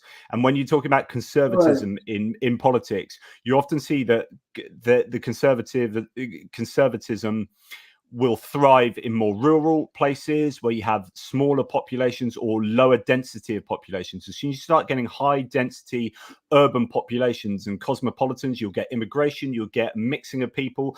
And as people mix, they normalize differences. So people aren't like, oh, you're different, because everyone lives together. It's a melting pot. So generally what you get is the liberal attitudes come out of are associated with urban centres, and rural centres are more likely to align conservative. So when you were talking earlier about how the Ukrainians moved into like the West and this was very rural, I presume that the people around there are, you know, you're talking about those blue areas. I don't know so yeah, conservatives blue, liberal over here, lots of the urban centres, densely populated areas. So quite often you'll see on a map. So the map of the UK is a really interesting example, and I'll bring that up in a second, where it looks like the whole map is blue because all the larger areas, which are rural areas, are you know, conservative, and the smaller densely populated areas that are tiny but have really high populations are red because they're aligned with the Liberals. So I assume that's the same there in Canada, and those people living around those western areas are deeply like anti Trudeau, because I imagine, and correct me if I'm wrong, Mark, and Olena, but they see him as a liberal elite and representative of that. Would that be true? Yes, and like Calgary has like 2 million people, and Edmonton 1 million and such. So they're not small areas, but they are still mostly conservative areas that vote conservative mostly. So even in the bigger centers here in Alberta and in Saskatchewan too, people tend to vote conservative here, and they really have a negative view of Trudeau. But at the same time, that's the conflict, because there's a lot of Ukrainians here. They want support for Ukraine, but at the same time, they don't like Trudeau and his policies, and they consider him, yes, an elite who's just you know, daddy made him rich, and he didn't really achieve anything academically, and like a substitute teacher at best, and all of a sudden he's running the country, and they just go off on him. All anything he will do, like I said, they're against, and that's kind of a growing sentiment. So the Ukrainian war, support for the Ukrainian war is lessening as we go. Yeah, so that's really interesting. So, and just to explain, look, there's the electoral map of Britain, and you'll be forgiven for thinking, oh my God, the entirety of Britain is entirely conservative. But actually conservative with a big C. But these red areas are insanely densely populated. So actually these represent like broadly half of the population of Britain. So in fact, it's more like 50-50, but you look at the map and these are all very tiny. There are loads of them, and these are all big rural counties. So that's generally the point I was making. But it's really interesting that unfortunately policies and ideas get associated with political parties. So if Justin Trudeau, as an example, is up there saying, I advocate support for Ukraine. Ukraine is awesome. We need to support Ukraine. This is terrible. If you hate, and it's like Biden, it's really similar in the US. If you hate Biden, then, and if Biden's standing up and saying, I really support Ukraine, then you're going to say, well, I don't. Whatever he said, I believe the opposite. And the problem is that is hugely unfair to Ukraine, or any policy that might be valid that they're espousing, because you're doing politics on a basis of partisan, possibly the character of that person, and possibly just because they represent that party. And so therefore I cannot support anything they ever say, and that's unfortunate. That's what I've often thought, that if the the president of the United States was a Republican, and he was for the war for Ukraine and showing support for the war. Would people like, Tucker Carlson and all those all automatically flip their opinion to say, yeah, we're pro? You know what I mean? Like, it's almost like whatever they say is one thing. You have to automatically take the other stance on the subject just because you have to. Like, it just to cause grief with people and with the whole election, future elections and how they go. Because I don't even know how sincere they are with their opinions. Is it really true that they're against the war in Ukraine, or is it just because Biden is for it and Trudeau is for it? Support? Do they just take the natural, take the opposite view just because that's the easiest thing to do?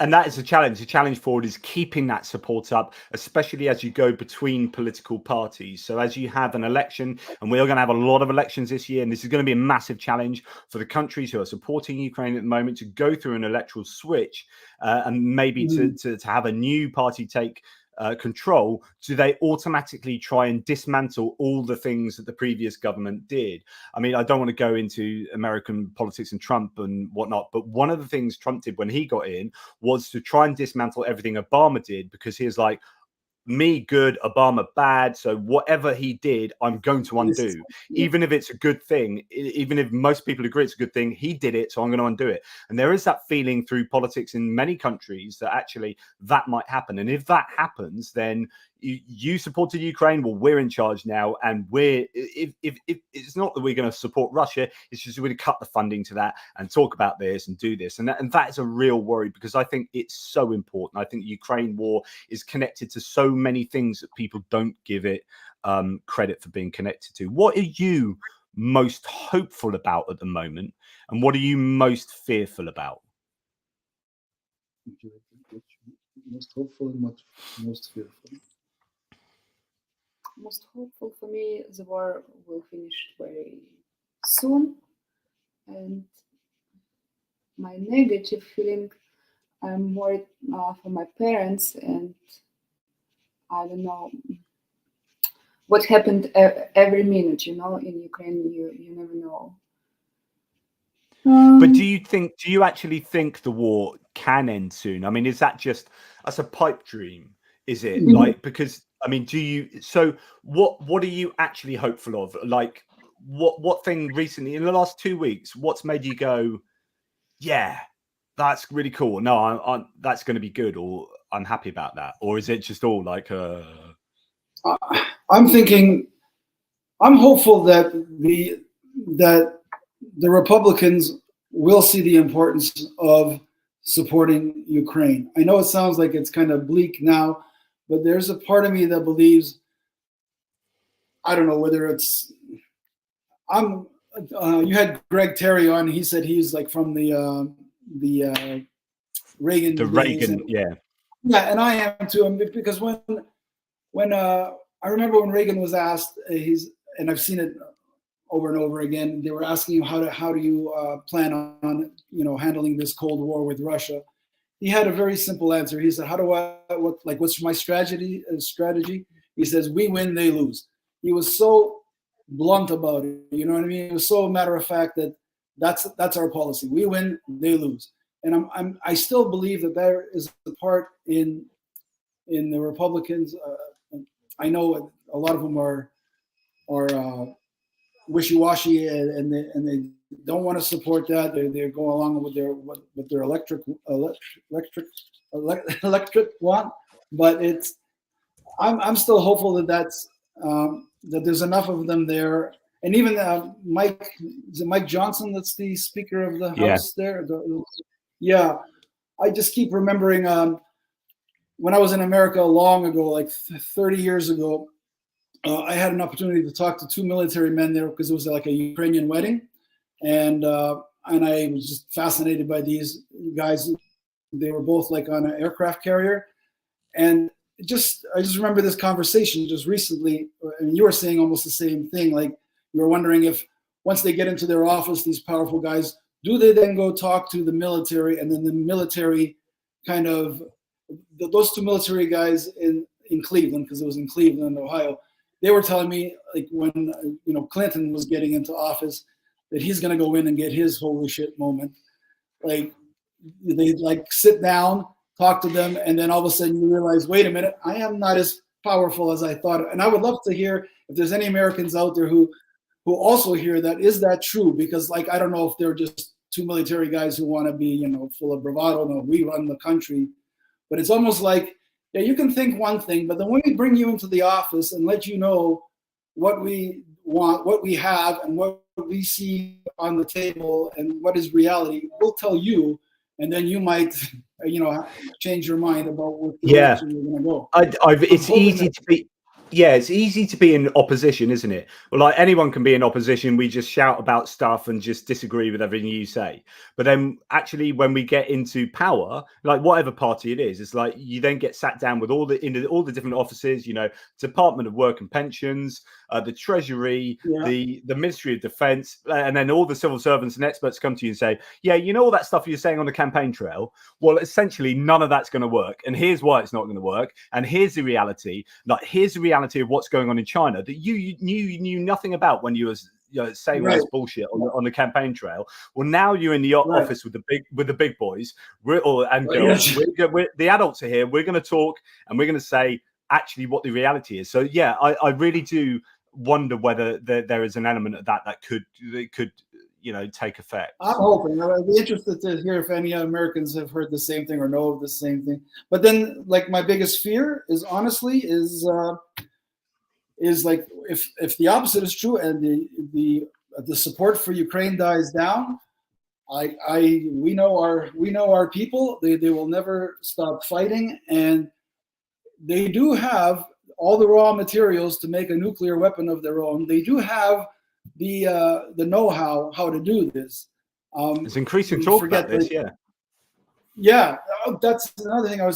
That's like an emerging discussion. Like, what happens if do they themselves now? Okay, nobody's helping us. We're going to build a few bombs of our own, and out of desperation they use it, or out of if we use it, then we know Russia will respond in kind, and that will bring NATO back to support us. Do you know what I mean? It's like, yeah. So that's my biggest fear, and I'm thinking like World War III.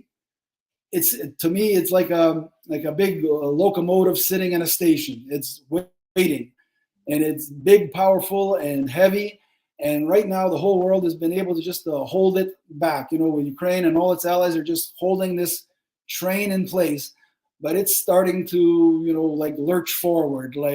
And once that thing starts building momentum and more things are given and technology is given, the drones, more technologically advanced drones and more powerful weapons are given here. This goes up. That train is leaving the station and it's building momentum. And sure, we can stop it now, but once it gets to a point where it's chugging down the tracks towards us, it's going to be very hard to stop. So that might be, a little far-fetched, but that's my biggest fear, is like things will start rolling and we can't stop them. It gets frustrating for me because I look at, on paper, NATO, and I think NATO could destroy Russia. Russia's biggest strength is probably in its submarines and its navy, right? And that might be a bit of a challenge. But if you just put all of NATO together, then Russia could be destroyed in days, right? Realistically, as far as a military, notwithstanding China, and just on its own, of course it will. Russia against NATO and all those countries. But it's so frustrating. You're like, this is a war at the moment, which is a war between Ukraine and Russia. But Ukraine have all of NATO on their side, and yet we are still not facilitating Ukraine to just finish Russia like that in a way that we kind of on paper should be able to do. Because we're afraid of the nuclear war.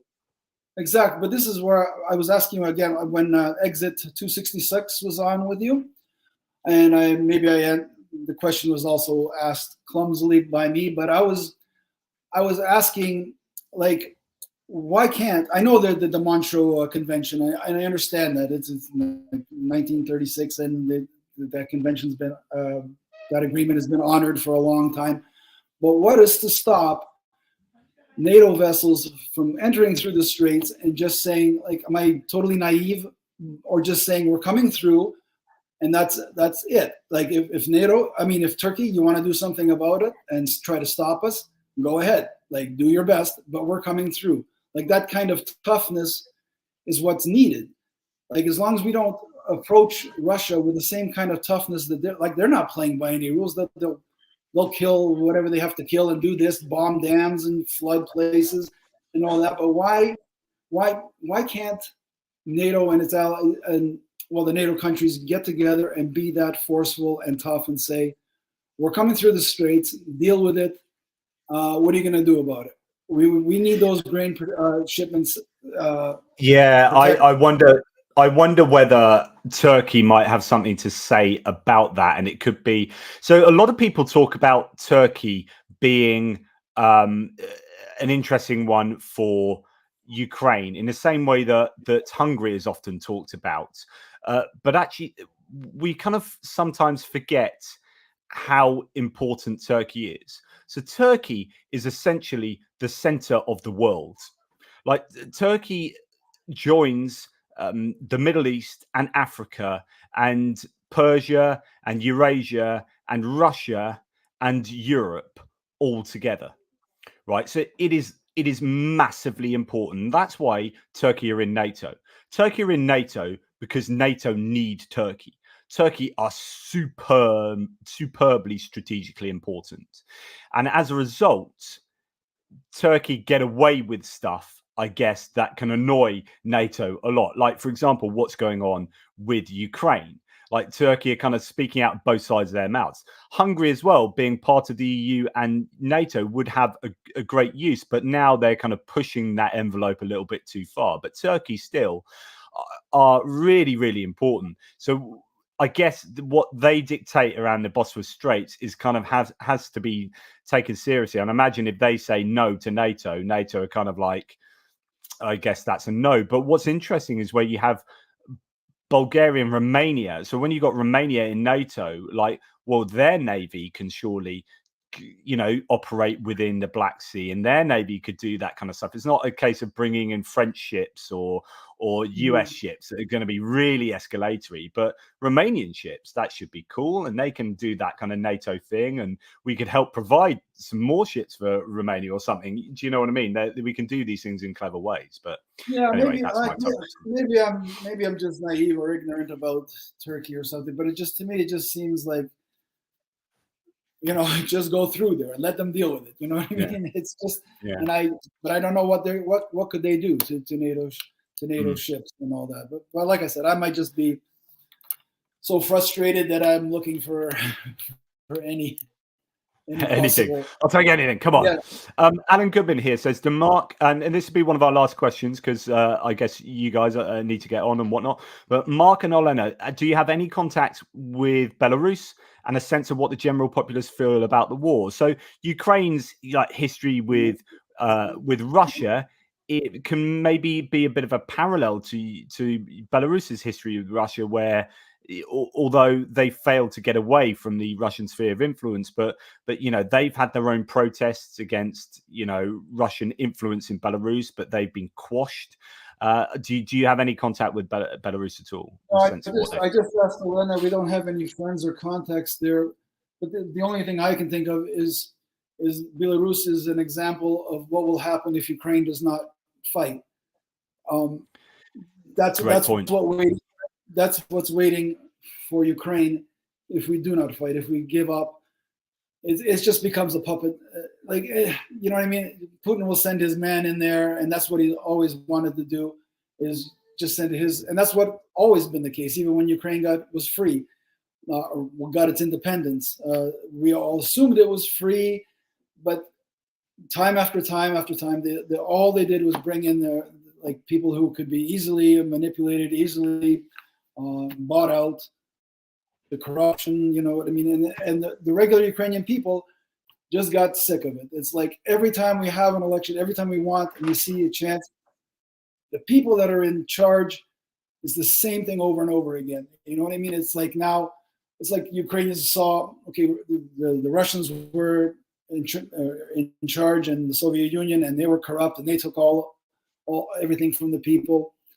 Now the Ukrainians are in there, and it's like, okay, now we as Ukrainians, now we can be corrupt and take everything from the people. Now it's our turn.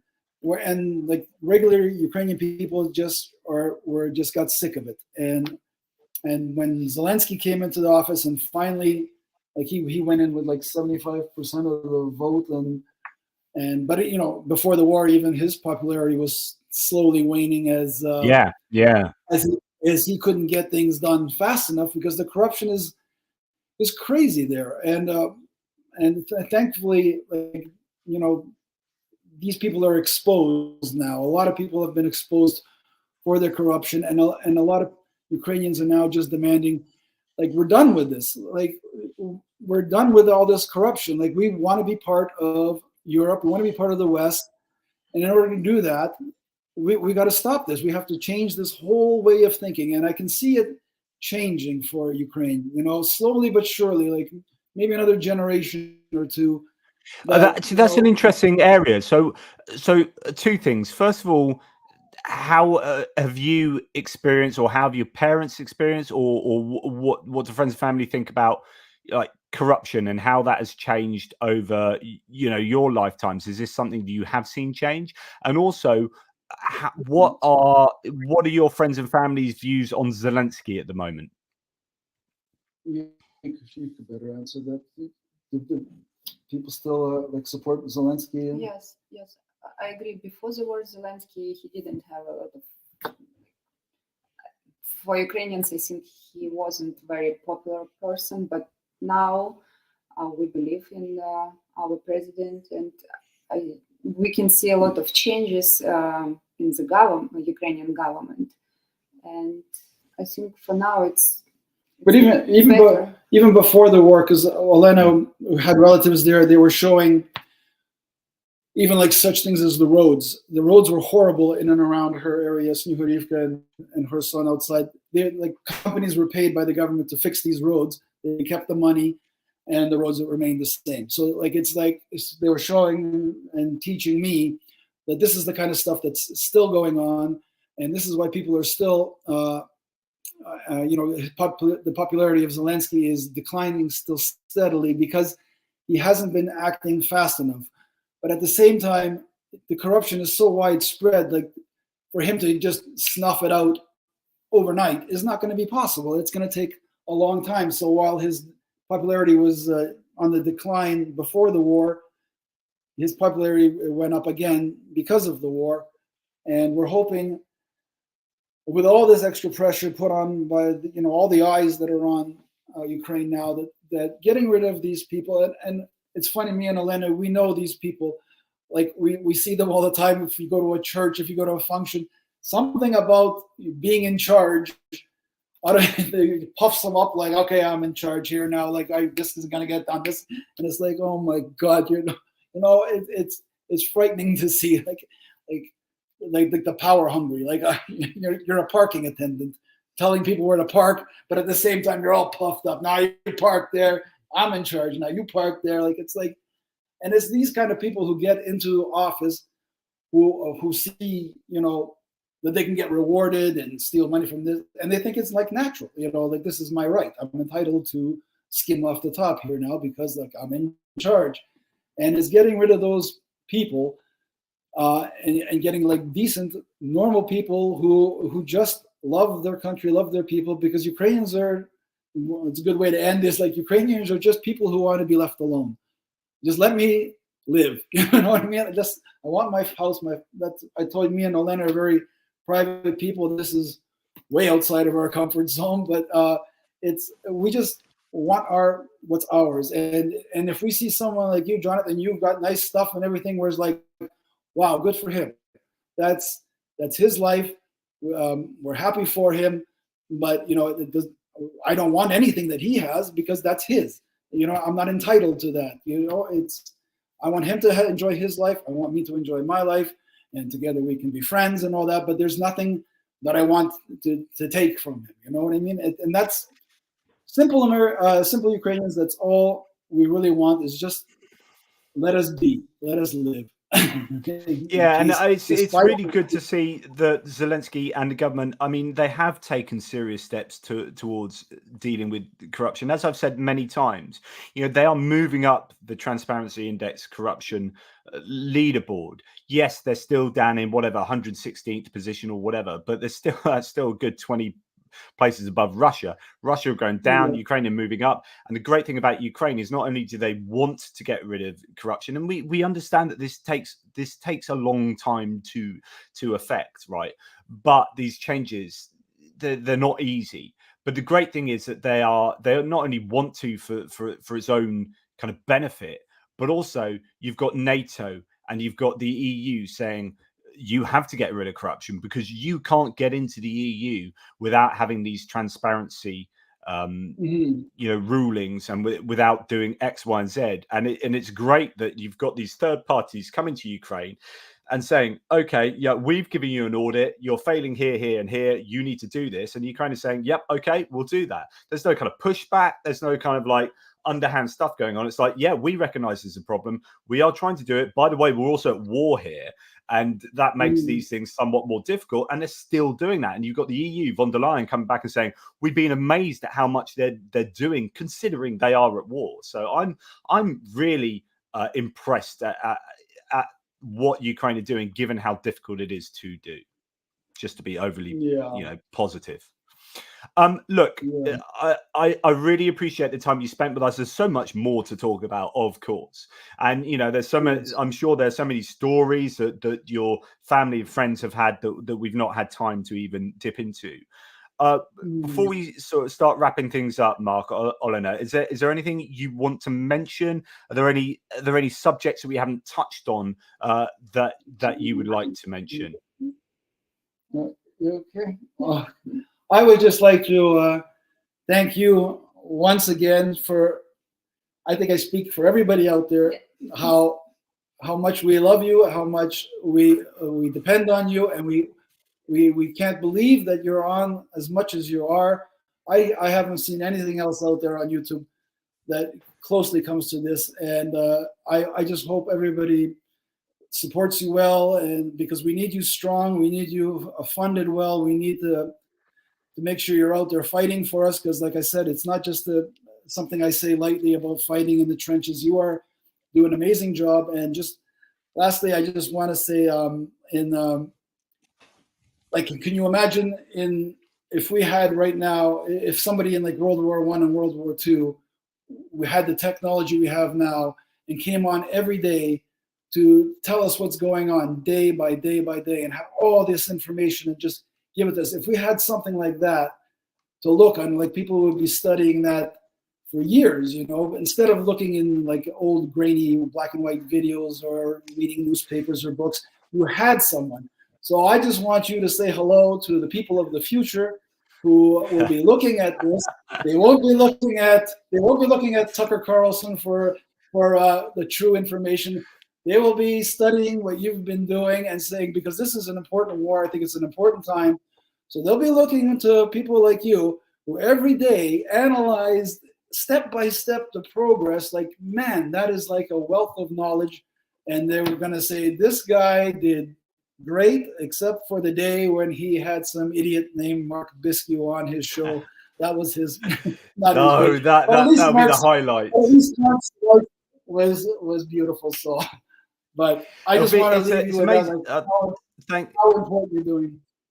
Oh, thank you so much. You didn't need to say that, but thank you. I mean, it is interesting to see information and the information overload kind of society we live in, where there is so much information out there, and it's trying to synthesize it. I mean, I hope I synthesize it in a fair enough way, whilst also being overtly pro-Ukrainian, as you all know I am. So, it is an honor to at least try to be of service to people, and I thank you so much for watching and for supporting.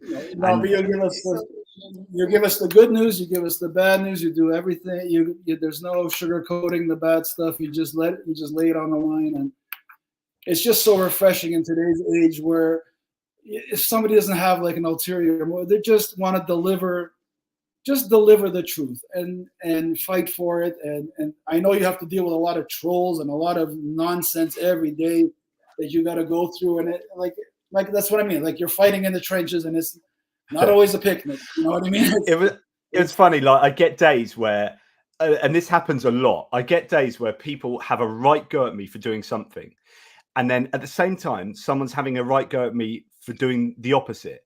And I've got like three people said, "You've done this too much," and 3 people saying, "You've not done this enough." And I'm like, come on, guys, I'm trying my hardest here, and everyone's having a go at me for like doing the same thing. And it's just like, people have their opinions of what they want, and sometimes it's too much, and sometimes it's not enough. And hey, I am what I am, and but thanks, Mark. You're loved over here. We love you a lot, and we appreciate everything you do. Just so you know, you can do no wrong as far as thanks, guys.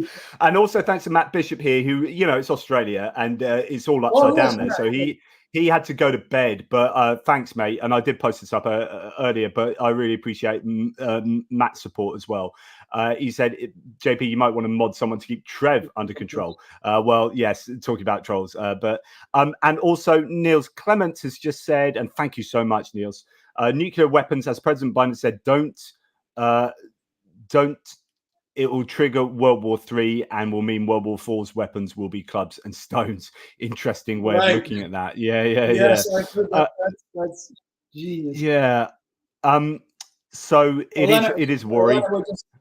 Olena just wants to thank Matt, because he had written something in Ukrainian, and or his wife had written something in Ukrainian that Olena translated to me. So health and luck, Olena and Mark. Thank you.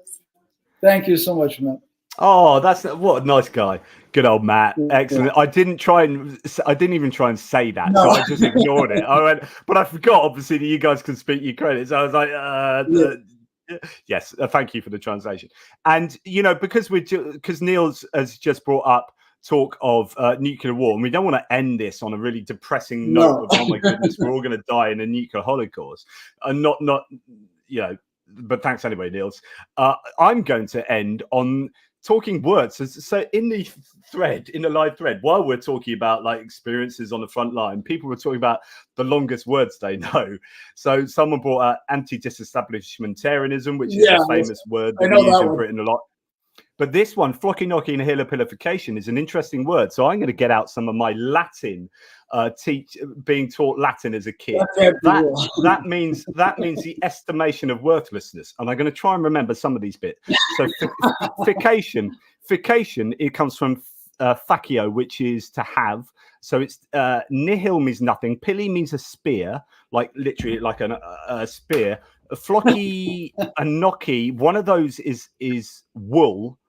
And one of those is something else that means nothing. So these are all like random things. That's and impressive. It's like making of nothingness. They're all like random words.